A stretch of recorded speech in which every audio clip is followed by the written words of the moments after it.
we have 7 core values here at CSL that we like to focus on each week. They are love, healing, oneness, abundance, spiritual growth, service, and diversity. And today we're focusing on love. I was looking up love poems this week, and I found this amazing excerpt by a poet called Pablo Neruda, who says, "I love you without knowing how or when or from where. I love you simply, without problems or pride. I love you in this way because I do not know any way of loving but this, in which there is no I or you." Loving can be so simple, and yet we tend to make it so complicated, don't we? If we could only love in this way of oneness, where there is no I and no you. It's a difficult practice, even though it seems very simple on the surface. So here's another way of being in loving with yourself. Another phrase to remember that was taught to me by my loving wife when I first met her. And that phrase is this: to the best of my ability. To the best of my ability. Practice loving in which there is no you or no I, to the very best of your ability. Allow yourself the space to not be perfect, because acknowledging that you are doing the best that you can is very loving and will open the space for you to do even better and celebrate your growth along the way. So friends, to the best of my ability, in a way that there is no me and no you, I love you. Namaste. When I was a little boy, about 10 years old, growing up in a small town in the middle of Kansas, unaware that I needed anybody else to teach me how to be spiritual, my parents took me to the Methodist church, and that's where I learned to pray. My Sunday school teacher taught me the right words to say, the right way to hold my hands so that I would appear humble to God up there, and the right way to end my prayer so that God would hear. In the end, you had to say, "In Jesus' name I pray," or else God couldn't even hear the prayer and wouldn't receive it. Apparently went to the spam folder.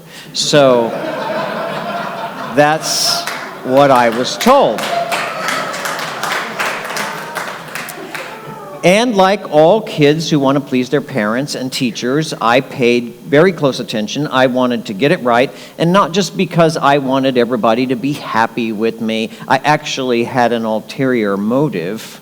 You see, there was something that I wanted to get from God that I had prayed for, and I kept praying for. What I wanted was a new bike. And so I prayed for a new bike, and lo and behold, guess what? I got a bike.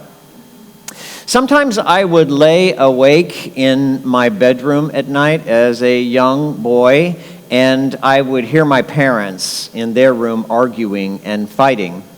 And so I would pray for them to be happy together, and that prayer didn't get answered. They divorced about 2 years later.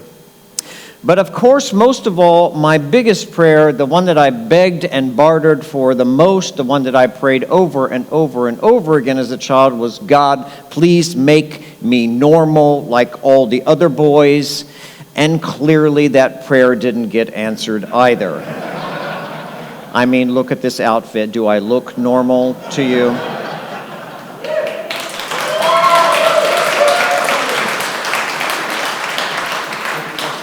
I guess we humans have been praying for thousands of years, looking up into the sky and wondering what super being up there is in charge of everything down here, and working to try and gain his favor.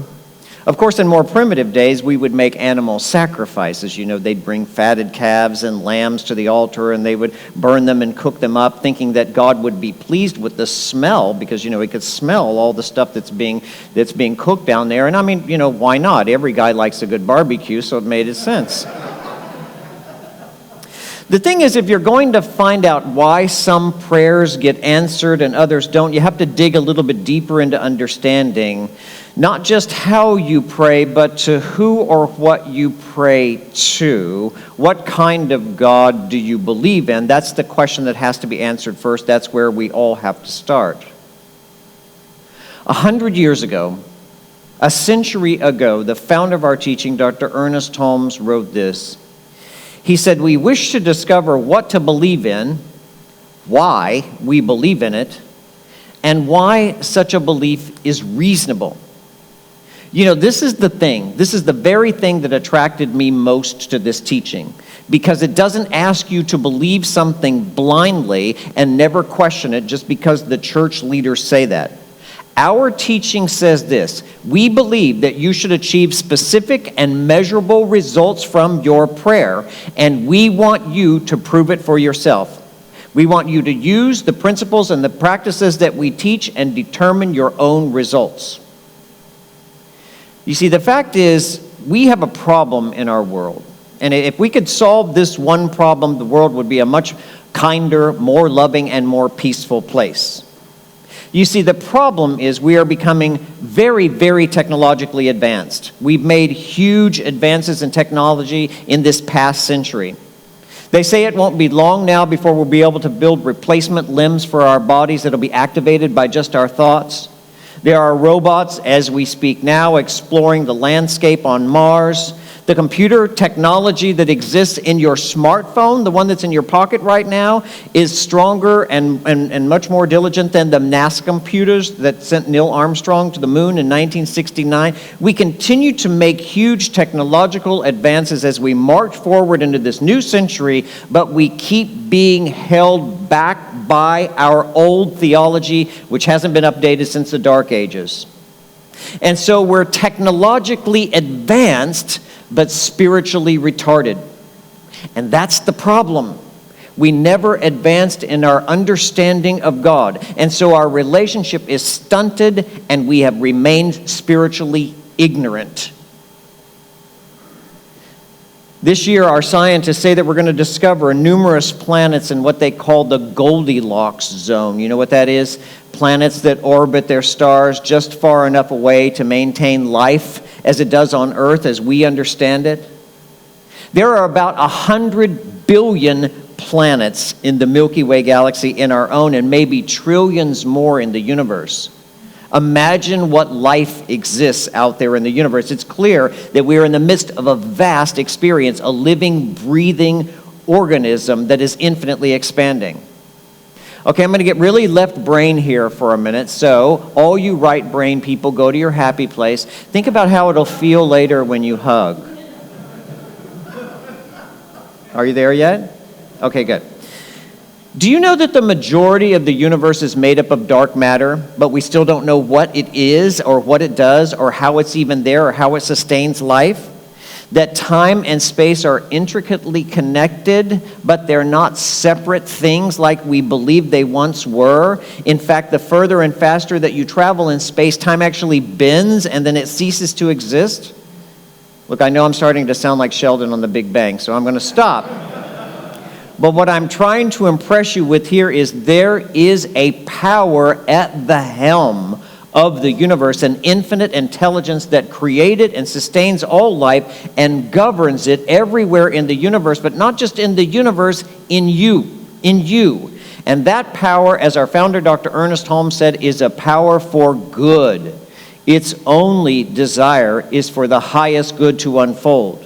And it is directing life everywhere in the universe, in every galaxy, on every planet, in every heart of every sentient being. So, clearly, don't you think we need to upgrade our God software to maybe 2.0? I mean, is it time? Can we start a new operating system for what God is in our lives, for the intelligence that governs life in the universe?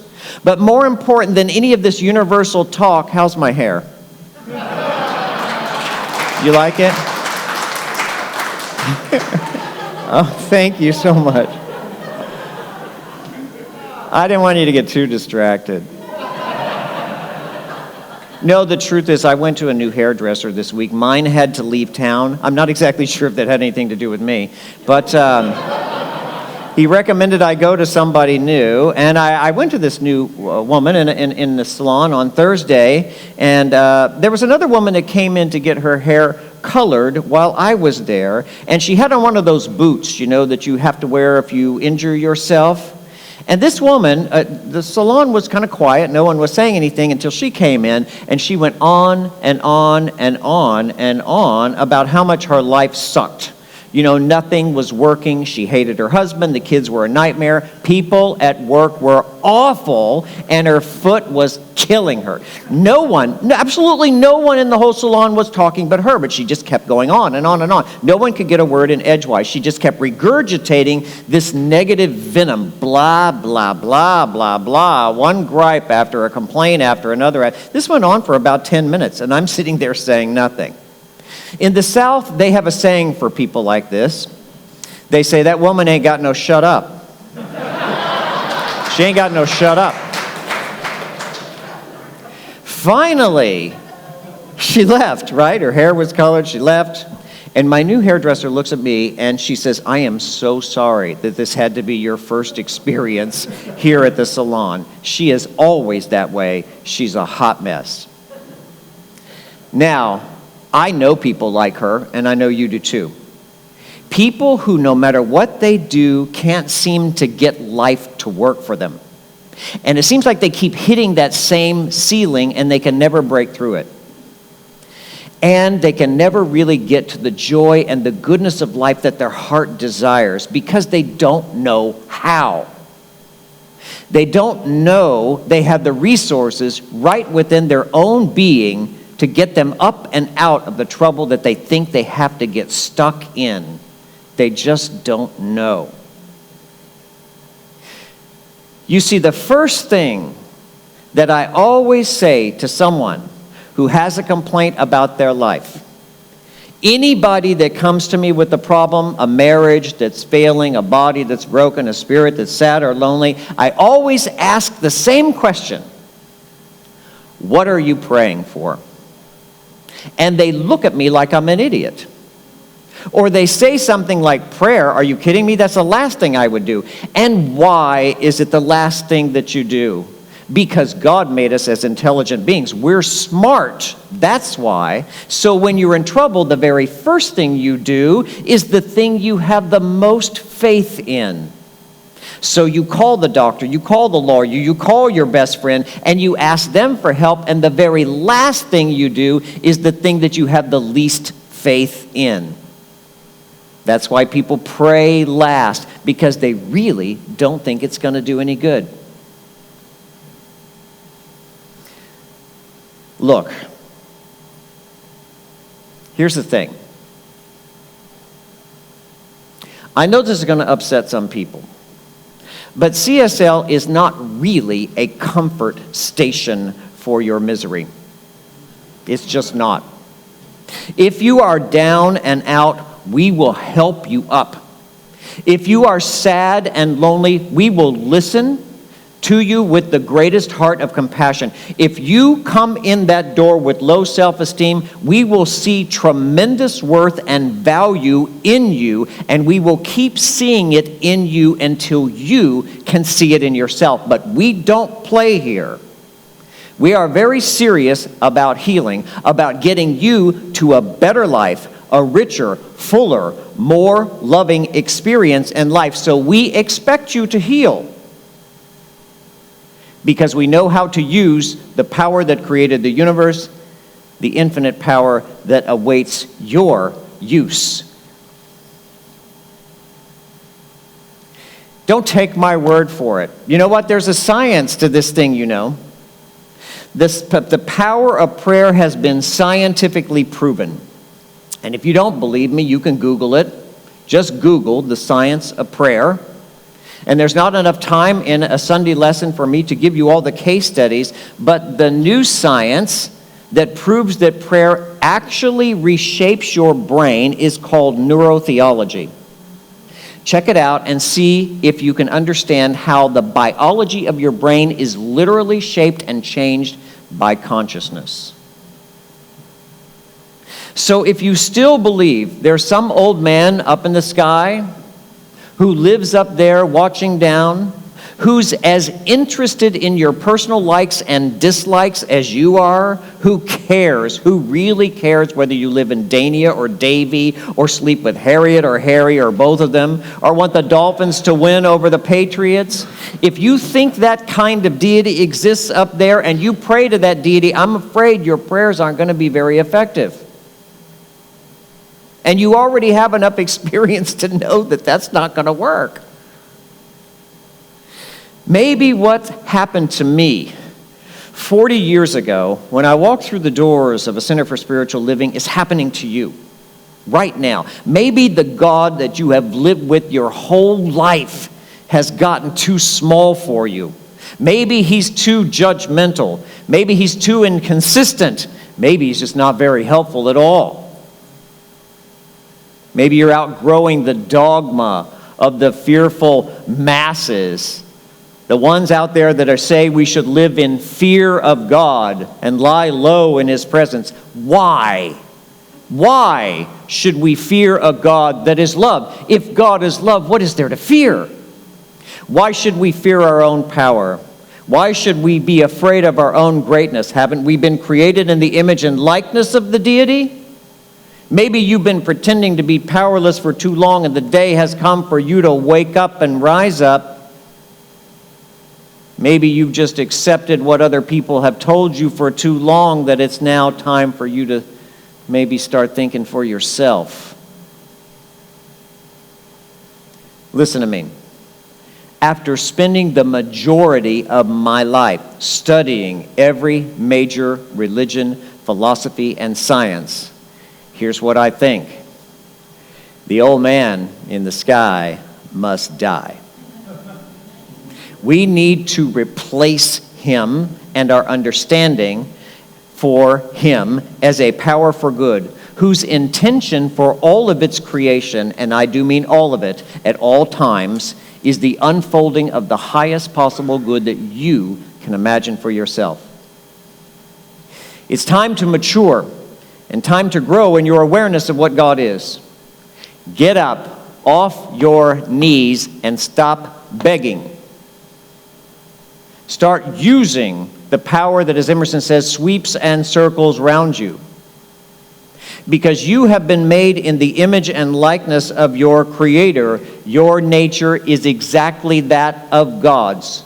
It mimics God's nature, and that means that you create your world the same way the universe created this world. You know how you do that? You speak it into being. You say it is so. What you think about comes about. What you talk about incessantly through a spiritual law of cause and effect shows up in your life. It's not magic. Your intentions create your experience. Your word has power, and every word is a prayer. Every thought that passes through your mind is creative. Every word that comes out of your mouth is causative. And that's why the basis for all the change that's ever going to happen in your life has to come from a start in consciousness, from a change in belief, from a new way to think and a better way to live, not a change of experience. So here's my challenge for you this week. Stop praying to get something from God up there, like I did when I was a little boy that didn't know any better, wanting a bike. Stop praying to get anything from God and start praying to know something.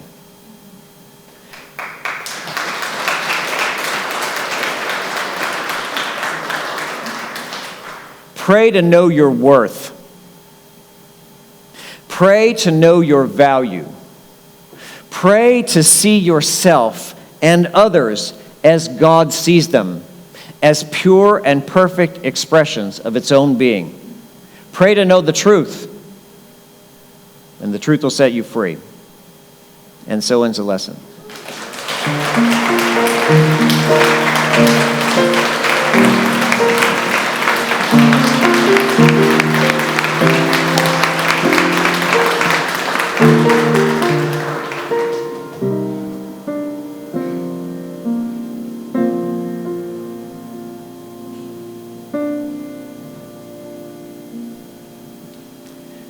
There is a time in every relationship where you get to listen and you get to talk.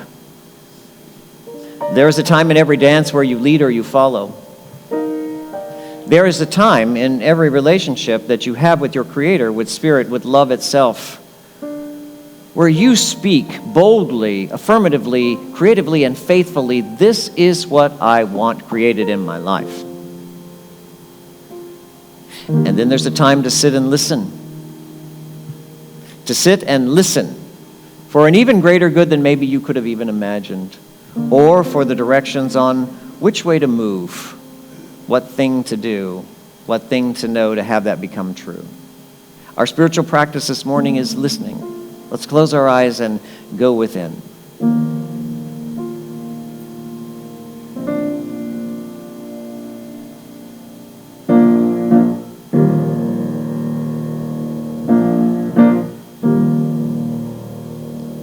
I breathe out, I breathe in, I am still, I go within. When I quiet my mind, in the stillness I find. Spirit meets me there, Spirit meets me there.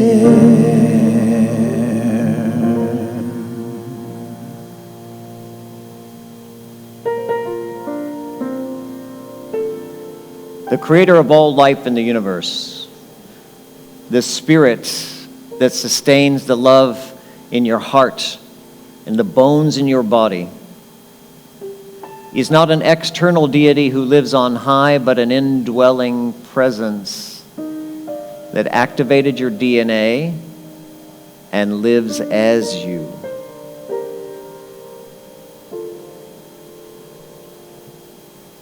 You have never been abandoned. You have never been separated from love. You live in it like a fish in water, surrounded by the power that created the universe, waiting on your impression to decide what you want.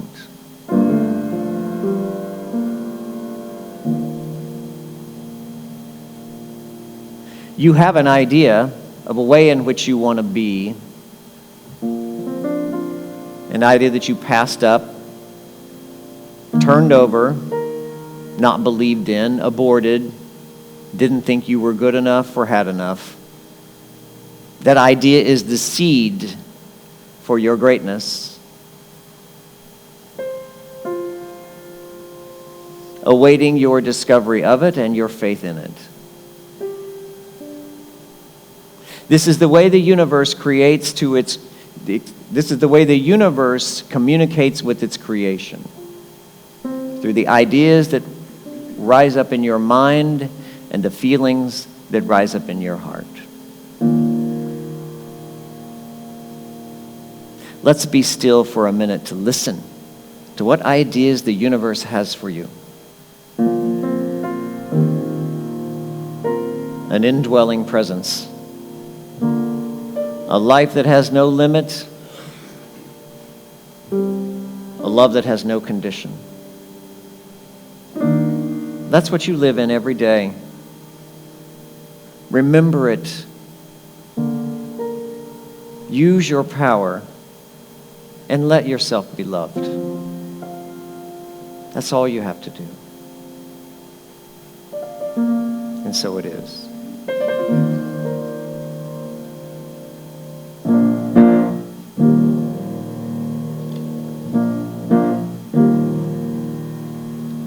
I breathe out, I breathe in, I am still, I go within. When I quiet my mind, in the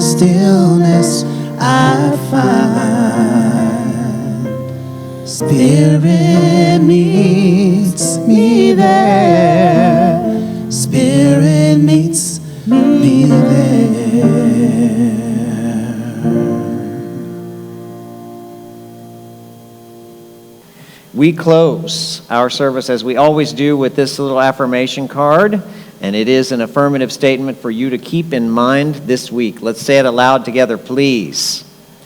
I pray with a consciousness of receptivity of a good already given. Already given. Let's know this.